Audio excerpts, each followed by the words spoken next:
that. He said, feed your focus, feed it. If the hate ain't in my focus, I don't feed it. I feed off of it, but I don't feed it. It's two different things. When I sense or when I dwell on hatred, that's the product that's going to come out. Rage, anger. So I want to process that and make that fuel me. He's talking about having a big bounce back kind of season. So, Rob Ninkovich, 30 seconds on the clock. Do you see a big breakout season for Cam Newton in front of him? Go. No, I do not. And this doesn't come from hate. I'm looking at this perspective of there's two types of offenses that the Patriots would have to run. One completely different offense with Cam Newton and the other with Mac Jones. The team is built right now to have a typical pro-style quarterback under center, run the football, 22 personnel, 23 personnel. They're going to be better suited with Mac Jones under center, and Cam's still going to have a big role in this offense. You're going to see him in the red zone. He's going to have a big impact on this team, but he's not going to be the big breakout guy. It's going to be Mac Jones. Starting from the very beginning, you've told us before, and you haven't changed your mind. All right, Kimberly, I have a pointed question for you as well. Kyle Pitts, who was the talk of the entire NFL draft, signed his rookie contract yesterday. So, is he the favorite for Rookie of the Year? 30 seconds, go.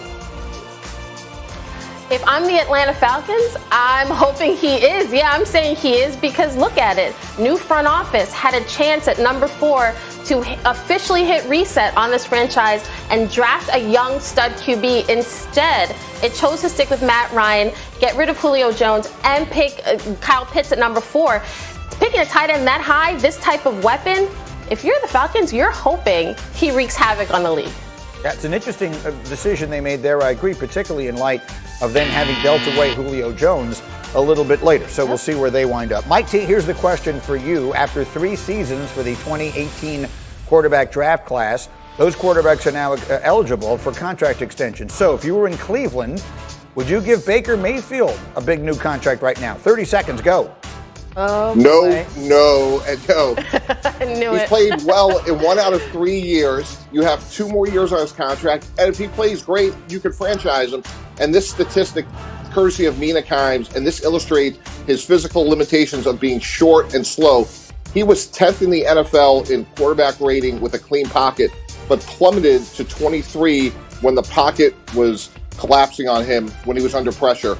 That highlights the fact that he can't deal with an effective pass rush. Okay, so let's actually just sort of stay in that conversation for a moment here. I feel like this has become one of the more divisive questions around the league is the second half of the season that we saw from Baker Mayfield last year, which was so good. I mean, the numbers were good and the eye test tells you it was good. That has sold some people on him long term, and others still feel a need to see a lot more, like Mike does. Rob Ninkovich, which side of that are you on? I need to see more as well, and I want to see more drop-back passing accuracy, not just run, play action, move the pocket passing plays. When they has to throw the football, when it's 3rd and 12, 3rd and long, can Baker stand in the pocket, stand tall in the pocket, because we know he's not the tallest guy, and make an accurate throw down the field? That's what I want to see. I want to see his passer rating from the pocket go from in the 20s to in the top 10s for me to want to pay him like a top 10 quarterback. You pay guys to throw the football, not hand it off.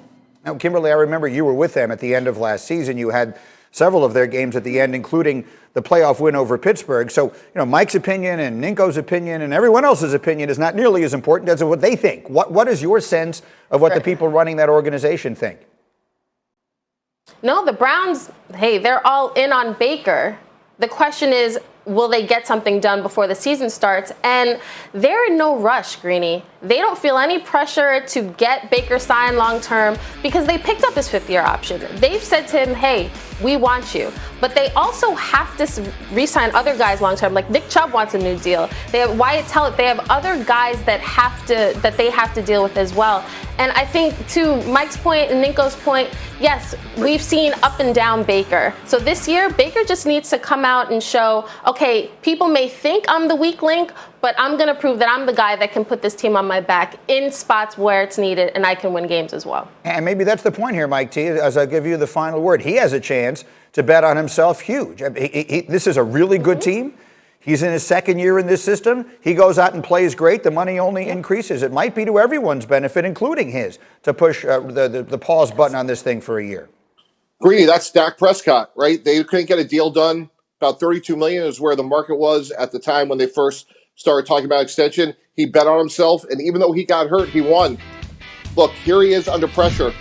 Now, Josh Allen, if he makes this play, Greeny, if he's there, he can step up and make this throw.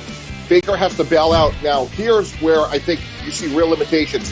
He can't outrun Stephon Tuitt, number 91. If that's Lamar Jackson, he escapes pressure, he bails out, he throws the pick.